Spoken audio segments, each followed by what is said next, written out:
So today we're going to do a quick video about the end of life of Windows 10 and this extended security updates. Now there's been a lot of chatter about who's entitled to it and how you go about getting it. So let's jump on a PC and take a look. So first, let's take a look at what the extended security updates actually means. So if we ever take a look at this post, it says the extended security update program for Windows 10 provides customers a more secure option to continue using their Windows 10 PCs after 14th October 2025.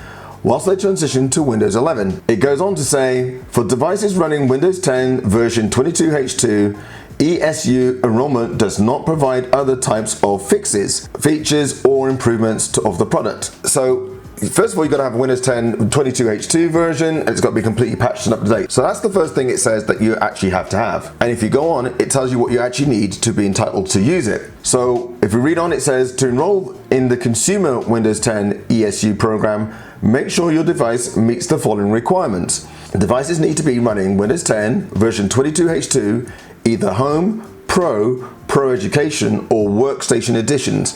Now it's quite important that you understand that. So those are the versions of Windows that are available with this program. So it's Home and Pro Education. So it's quite important that you take that and keep that in mind. Devices need to have the latest Windows updates installed, so you have to be up to date. Okay.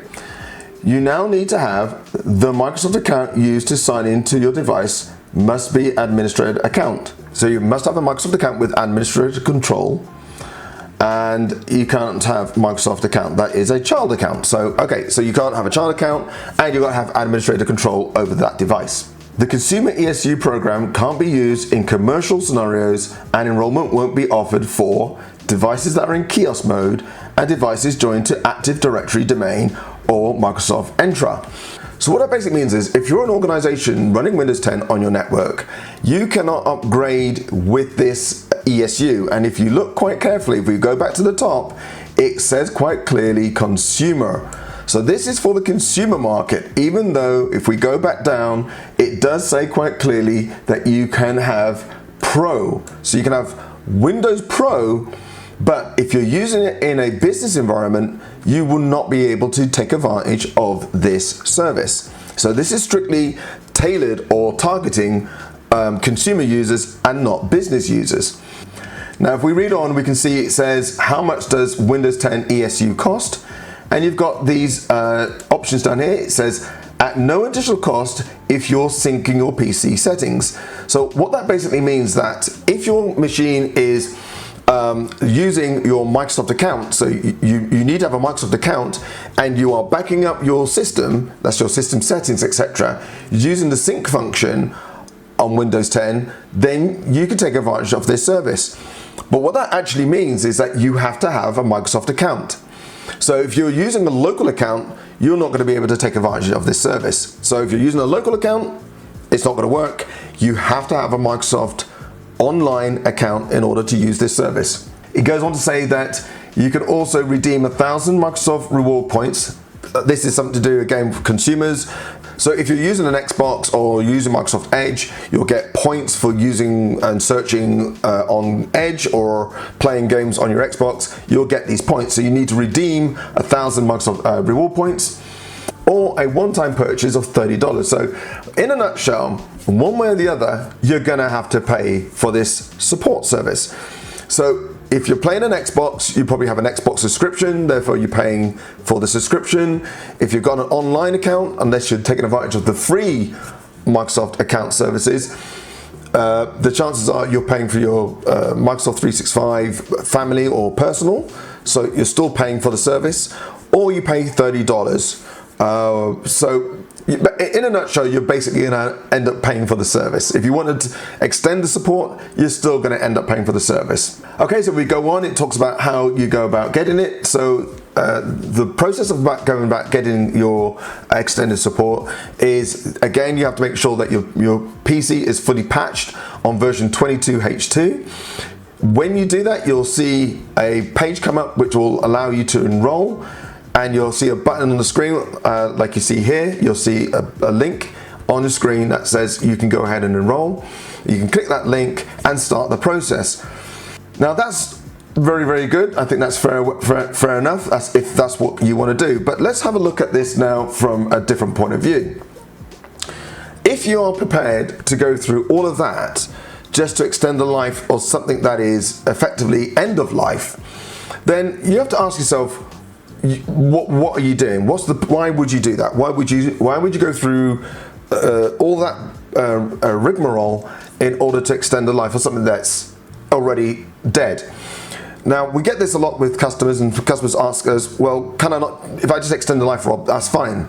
And I said, no, not really. And I'll explain why. If you came to us and bought a brand new printer, for example, or a new piece of equipment, the chances are those manufacturers have already stopped developing for Windows 10. They've started to develop for Windows 11 and onwards. So they're no longer looking at Windows 10, they're now looking at Windows 11, possibly even thinking about Windows 12. They're not thinking about Windows 10 anymore. The manufacturers have to move on like everybody else. So when you go out and buy a peripheral or piece of equipment or device that you plug into your machine and you then try and find the drivers for it, you're going to find that you can't find drivers. Now, manufacturers are not stupid. They don't think to themselves, well, let's just drop support for Windows 10 immediately. But over time, and quite quickly in this day and age, that support dwindles on other devices. So you go and buy these other devices, you then try to get it work with your Windows 10, and you find that it won't work.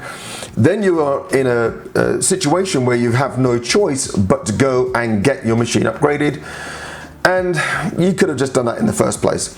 So we always say to people, it's our opinion that upgrade your machine in the first instance. If your machine's not compatible with upgrading to Windows 11, buy a new machine. Just buy a new piece of kit, because it keeps you up to date, keeps you modern, and you have all the latest security updates and updates of that software.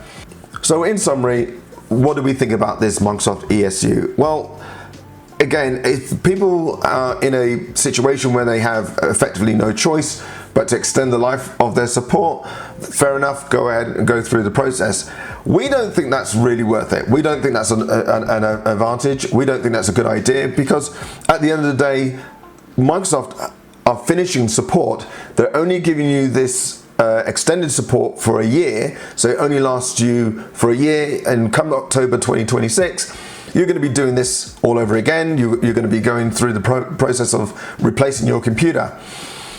So why do that when you can just replace your machine now? So replacing your machine now, in my opinion, is much more effective way.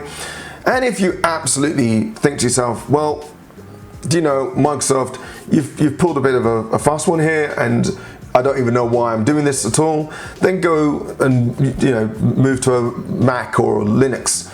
Linux, great platform. Mac, great platform. Go to a different platform, but spend your money wisely, okay? So invest wisely, spend your money wisely.